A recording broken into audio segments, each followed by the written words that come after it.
এখানে বসেন বসেন ভাই, এখানে বসেন, এখানে বসেন, এখানে বসেন।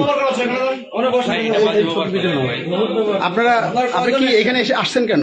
আচ্ছা, এখানে আমাদের কাছে খবর আসছিল যে এখানে নাকি নিচে মানে উনি হচ্ছে কয়রা উপজেলা আওয়ামী লীগের সভাপতি ছিল, আর 3 বার হচ্ছে ইউনিয়ন পরিষদের চেয়ারম্যান ছিল কয়রা উপজেলার। একটু কাগজ লাগবে না, আপনি এখানে আসছেন কেন? কাগজগুলো একটু দেখাই, কাগজগুলো দেন আমি দেখাই। না ভাই, এখানে তো দেখাইতে হবে আমার কাগজগুলো, যে তার প্রমাণগুলো তো আমার দেখাই। দেখেন দেখেন, আপনি সব বের করেন। আচ্ছা, অবশ্যই। তো এখান থেকে আমাদের কাছে খোঁজ আসছে যে ওনারা এখানে বাড়ি করে এখানে আছে। তো আমার কথা হচ্ছে যে স্বৈরাচারের দোষর 1-1.5 বছর হয়ে গেল, এখন পর্যন্ত সে কিভাবে এইভাবে সারাভাবে আছে। আমি তার কাছে জিজ্ঞাসা করছি যে আপনি কি কারোর সাথে কোনো লেনদেন করে এখানে আছেন কিনা। সে আমাকে বলতেছে যে না, কোনো কিছুই না ভাই, আমি কোনো কিছু করি নাই, আপনি ভালোভাবে আমার খোঁজ খবর নিয়ে দেখেন। এরপরে হচ্ছে আমি ফয়জুল্লাহ ভাই, খুলনা জেলা এনসিপির প্রধান সমন্বয়কারী ফয়জুল্লাহ ভাই, তাকে আমি জানাইছি যে ভাই এরকম এরকম একটা খবর পাইছি, আমি কি করবো, আমি কি সেখানে যাবো? আমাকে তৎক্ষণাৎ বলছে যে আচ্ছা ঠিক আছে, তুমি আপনি এখানে আসেন, কই যাচ্ছেন আপনি?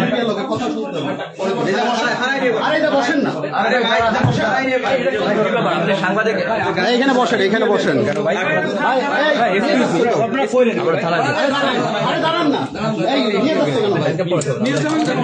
আরে নিয়ে যাবেন, কথা আছে তো, সাংবাদিকরা আছে। দাঁড়ান দাঁড়ান। প্রিয় দর্শক, এনসিপির জেলায় একটু সাক্ষাৎকার নিয়ে নি না ভাই, ওনার আসছে কেন? আমাদের হেফাজত আছে তো, আমরা সাক্ষাৎকার দিব। প্রিয় দর্শক, আমরা এখানে দেখছি যে হ্যান্ডকাপ লাগান, আমরা এখানে সোনাডাঙ্গা থানা পুলিশ নিয়ে যাচ্ছে তাদের। এনসিপির জেলা নেতা বলে তারা পরিচয় দিছে, পরিচয় দিয়ে কিন্তু তারা এই একজন সাবেক চেয়ারম্যানের বাড়িতে তারা কিন্তু এসেছেন চাঁদাবাজি, তেমনটি কিন্তু জানিয়েছিলেন এরা। ভাই আপনি এখানে একটু বলেন, আগে থেকে নিউজ না জেনে এগুলো করে ভাই আপনি বলেন কি হয়েছে, ঘটনা একটু বলেন। পরে করেন, একটু পরে ঘটনা একটু বলেন। আমরা দেখছি যে সোনাডাঙ্গা একজন ব্যক্তির বাড়িতে এসে তারা কিন্তু চাঁদা দাবি করছে এনসিপির পরিচয় দিয়ে, এবং তারা এনসিপির নেতা ফয়জুল্লাহর কথা বলছে। কয়জন আসছিল আপা আপনাদের এখানে? পুলিশ ভরা সাংবাদিক, 3 জন আসছিল।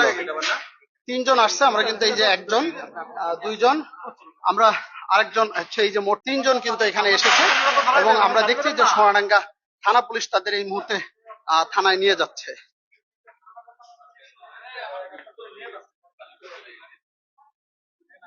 যে এনসিপির জেলা নেতা পরিচয় কিন্তু তারা ফয়জুল্লাহর নাম বলেছে, সেই ফয়জুল্লাহর পরিচয় দিয়ে কিন্তু তারা এখানে চাঁদাবাজি করতে এসেছেন। আমরা এখন ভাই ঘটনাটা কি ঘটছিল একটু আমাদের যদি একটু বলতেন ভাই একটু। আচ্ছা, এখানে এনসিপির পরিচয়ে 3 জন, এনসিপির পরিচয়ে 3 জন ব্যক্তি, আওয়ামী লীগ পরিচয়ে একজন সাবেক চেয়ারম্যান কয়রায় বাড়ি, ওনার বাড়িতে এসে ওনাদেরকে মানে খারাপ ব্যবহার করা শুরু করে এবং চাঁদা দাবি করে এনসিপির পরিচয়ে, যে 20 লাখ টাকা না দিলে আপনাদেরকে ধরে থানায় নিয়ে যাওয়া হবে। এই হলো বিষয়। আপনারা গণমাধ্যমে আমরা গণমাধ্যম কর্মী হিসেবে আমরা এই খবরটা পেয়ে আমরা এখানে এসে আমরা পুলিশকে প্রথমে ইনফর্ম করি, যেহেতু তারা পুলিশের কথা বলছে, আমরা পুলিশকে থানায় ইনফর্ম করি। পুলিশ আসার পরে আমরা একসাথে উপরে উঠে দেখি তারা এখানে অবস্থান করছে। আর যে ব্যক্তিকে তারা করছে উনি খুবই অসুস্থ একজন মানুষ, উনি বিছানায় পড়ে আছে, তাকে মানসিক ভাবে টর্চার করছে, এই ধরনের অভিযোগ ছিল। সেই প্রেক্ষাপটেই আর কি এই মুহূর্তে পুলিশ এসে এনসিপি পরিচয় দানকারী 3 জনকে থানায় নিয়ে গেছে। এবং তারা বলতেছিল যে এনসিপির যে ফয়জুল্লাহ তাদের সাথে কথা বলে আসছে, এনসিপির যে জেলা নেতা যে ফয়জুল্লাহ, তার ব্যাপারে আপনারা কি জেনেছেন? ফয়জুল্লাহ সাহেবের সাথে আমাদের কথা হলো, উনি এটা সম্পূর্ণ অস্বীকার করেছেন যে না, এই বিষয়ে উনি তেমন কিছু জানেন না। ঘটনাস্থলে যে তার মেয়ে ছিল, আমরা মেয়ের সাথে একটু কথা বলবো। যে আপা আসলে ঘটনা কি ঘটেছিল, আপনি সরজমিনে ছিলেন, যদি একটু বলতেন। হ্যাঁ, আসলে ওনারা আসছে অনেকক্ষণ, মানে আমার আব্বু নিচে ছিল গ্যারেজে, ওখানে এসে কথা বলার পরে অনেকক্ষণ কথা বলতেছিল। তো তারপরে এক পর্যায়ে উপরে চলে আসে, ঘরের ভিতরে এসে 20 লাখ টাকা 25 লাখ টাকা চাঁদা দাবি করে। তো পরে আমার আব্বু রাজি হয়নি যে এত টাকা তো আমার কাছে নাই। তারপর ওরা অনেক খারাপ ব্যবহার করে। তারা কি রাজনৈতিক দল পরিচয় দিয়ে আপনাদের উপরে বললো যে আমরা এনসিপি থেকে এসেছি, আমাদের হচ্ছে কেন্দ্র থেকে পাঠানো হয়েছে এখানে, আপনারা আওয়ামী লীগ করেন, আপনাদের হচ্ছে তাই জন্য আসছে।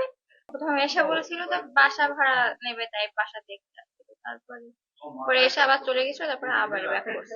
এখানের গণমাধ্যম অনেকেই এসেছেন, তারা কিন্তু এসে এনসিপির যারা নেতৃবৃন্দ আছে খুলনায় তাদের সাথে কিন্তু কথা বলছে। কথা বলার পরে কিন্তু তারা এনসিপির পক্ষ থেকে জানিয়েছে তাদের কাউকেই চিনে না। এই ঘটনায় কিন্তু আসলে আহ, এই যে মব সৃষ্টি তৈরি করে মানুষের কাছ থেকে টাকা আহ, আত্মসাৎ করা এবং চাঁদাবাজি করা, এইগুলো কিন্তু আসলেই শহরে একটি ব্যাধি হয়ে উঠেছে। আইন শৃঙ্খলা বাহিনীর তারা হস্তক্ষেপ চায়। আমরা চাই ঘটনার মানে সুষ্ঠু বিচার হোক। এভাবে যদি প্রতিটা ঘরে ঘরে যদি চাঁদা দাবি করে তাহলে তো আসলে সম্ভব না। আর 20 লাখ টাকা 25 লাখ টাকা করে চাঁদা দাবি করছে, বলছে যে চাঁদা না দেওয়া হলে পুলিশে দিবে আর কি। মানে এরকম ভয় দেখাচ্ছে, বিভিন্ন রকম হুমকি দিচ্ছে।